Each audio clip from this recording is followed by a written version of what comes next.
Hi there, my name is Billy Martin. I'm a leadership scientist, researcher, and practitioner. I have a master's degree in education and an MBA. And I spent 10 years at the third largest software company in the world, Salesforce.com.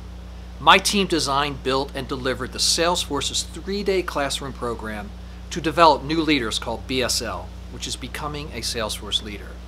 And between 300 to 500 new hire and promoted sales leaders would experience the program each year out of the 50,000 plus employees.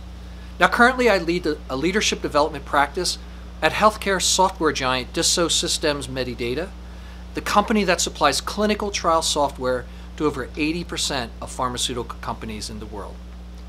So what is the idea I would like to share? The topic is leadership development. And training corporate leaders is often a failed business experiment. The idea is the rat is always right.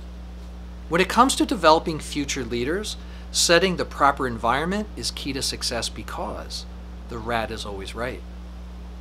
To address this, organizations must offer scientific-based solutions for the corporate flaws and practices that are inherent in leadership training and development. Here's the challenge.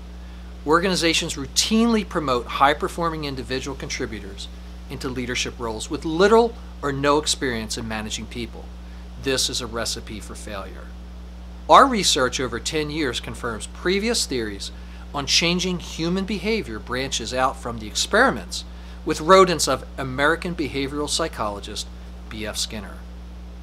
Skinner's frustratingly learned that if the rat behaved differently than expected, the fault was in the scientist's predictive expectations.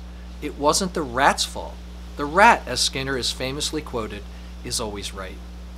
With over $17 billion spent globally on leadership training, only 14% of organizations report being satisfied with their leadership bench. And when addressing the failure of a newly trained leader, the remedy lies in focusing on the organization's development program. So what insights will we leave the audience with? We will share research conducted at Salesforce and other organizations over a 7-year period. And this reveals what sales reps expect and want from their leaders is in stark contrast to what the newly minted leaders focus on. We will share how a more structured approach to feedback and reinforcement has demonstrated to be the real drivers of leadership behavioral change.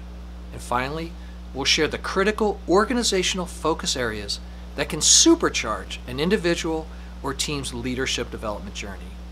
So why this TED Talk? Senior executives, HR professionals, learning and development teams can absolutely benefit from applying scientific-based, Skinner-like operant conditioning to all promoted or newly hired sales leaders. And finally, this idea is worth spreading, can make a positive contribution to improving an organization's leadership development program, thereby reducing the failure rate as well as the related costs of time and money. Thank you for considering.